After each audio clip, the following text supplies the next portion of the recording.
All right. So we have a vision. Explain what he wanted to do and how he wanted to do it. And it's something that I thought was very, very interesting, and also something that we should be really looking to support. I'll go back to when I was born. I was born 3 generations ago, like many of us here. So we're looking at, you talked about your parents, grandparents on in the Second World War. I was born just after the Second World War, and heard about what my father was doing. But I was born, like many of us here, when we didn't have much, but we had enough. The families had enough to bring children up in a way that they all grew up, and all of us have grown up in those circumstances. My father was an orphan when he was 3 years old. He came to Kenya when he was 10 years old on his own, and he had only studied 2 classes. My mother, he went back to India, married her, and she came here. She was illiterate. She didn't have any education. But the interesting thing was my father started teaching her how to read and write. But the thing that she taught us, and this is where my parents come in, when we talk about mentorship, it was something that mentorship was not a word that came into fashion and actual practical use maybe many years later. But my mother used to would know the sayings, which were practical sayings. She would tell us certain things, and she said, if you do this, in those days you would think that, what they were saying was, you didn't even understand, but you knew the meaning of it. Like, she would say that, because we should keep our shoes properly when we come into the house, she would say, if you don't put your shoes properly and keep them on one side, then your parents would die. So as a child, you think about it. You don't want your parents to die, so you keep your shoes properly on one side. So those sort of sayings, she would bring it up in her everyday life to teach us children how to, behave and do things correctly. And we were 12 of us, so we were a handful. But when you look at when you look at who your mentors were, when you think about the word mentoring and so on, and you think about it more and more, the people who actually mentored us were our parents, siblings, friends, teachers, colleagues, and now I get mentored by my employees. When I talk to a young employee, they keep on telling me, and you have a relationship with some of them, and they come and tell you certain things, and you sort of start wondering, why are they saying that? And they actually are telling us how to behave, how to do things better, and you understand all that. So mentoring has been going on throughout our lives by people we don't know. But, one of the things that why I am here. We have 2 eyes, 1 nose, 1 mouth, 2 hands, 2 legs. Just take a moment and check with your neighbor. Why are you influential?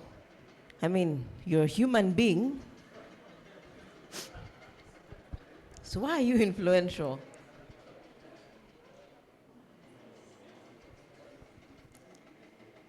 The thing about life is we are all first and foremost human beings. And it's great this morning. Oh, we're still checking. Okay. So did they tell you why they're influential? Why are they powerful? It's interesting how life turns out, because I'm sure your 15-year-old self did not see yourself the way you are today. And the interesting thing is, looking at this conversation we're having today, is once upon a time, we were all this young person. And it's interesting how every week, there's no week that goes by without a social media post or a meme about these young people. Look at this email they sent. Look at how they write text messages. Look at how they dress. You know, if I ask in this room, how many of us are grown-ups? Just out of interest, just the last time you checked, how many of us are grown-ups? Okay. How many of us are young? You see, we are all young. And I think at times I catch myself when I'm saying these young people, because I like to believe I'm still young, that at the end of the day, when you're younger, perhaps some of the things we know now are not the things we know much later in life. But it's unfortunate that the world our children are growing up in today is a lot more different than the world we grew up in. They're on social media. The competition is through the roof.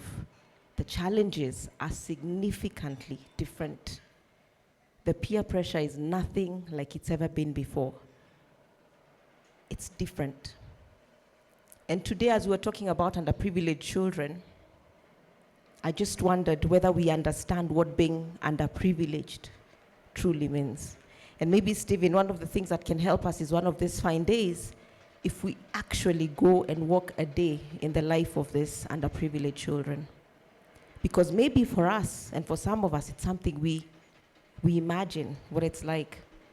Because if we don't truly understand what we are discussing, then we don't understand why this is mission critical for these individuals.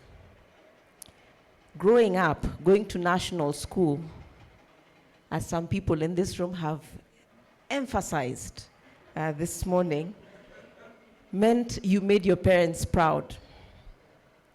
Today, going to national school is not prestigious. Let me give you a moment to think about that. But for this child who's coming from an underprivileged background, they don't have the opportunity to afford a private, well-managed, isn't it? From us. And we then will go through a process of conversation and vetting and training. For partnerships, please do engage with me. We can have a conversation.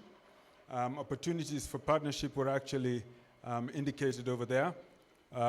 What partners can do is indicated outreach funding. We're also talking about workplace internships, apprenticeships, and so on. So all those opportunities are actually available, and we'd be happy to take them on. Ongeshi?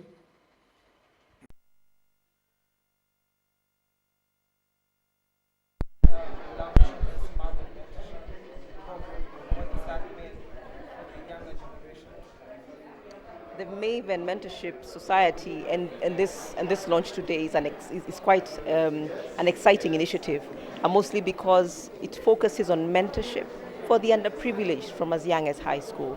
Now, why does this matter?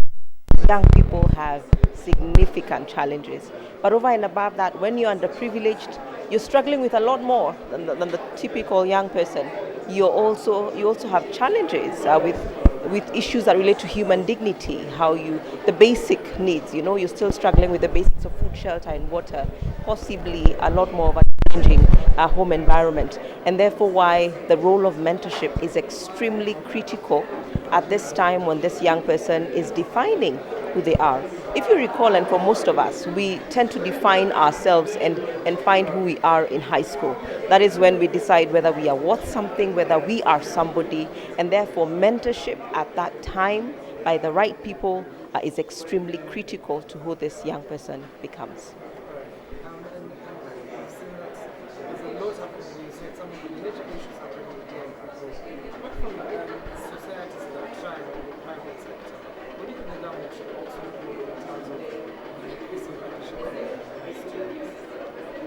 The government has obviously a role in creating opportunities for young people. However, I say the government has a lot that it constantly has to enable. The role of private sector cannot be underestimated, and therefore why this initiative is that much more great for us. If you look at the Maven Mentorship Society leadership, you find that these are people who have extensive private sector experience, and therefore this is more of what we should do. This is what we must do. But beyond government, beyond private sector, we all must be the change we want to see. Each one of us will keep pointing at what young people are doing that we like or don't like based on our own lenses. How about we make a decision to today begin to actively participate in who these young people become? And this begins to happen when we take an initiative to sign up for mentorship, spare time to pay it forward, and make some time to pass on a word of encouragement or a word of guidance for every young person. We all are a product of mentorship, whether we know it or we don't know it. We are standing on the shoulders of giants, people who've gone ahead of us, who we've observed, who've spoken to us, and therefore we must be deliberate as individuals to every day take time to pay it forward, take time to help somebody out. Remember, you might say, I don't feel like I have something to give, but we all do. At whatever level, there's always a word of encouragement, a word of guidance or mentorship we can give to another person. Thank you.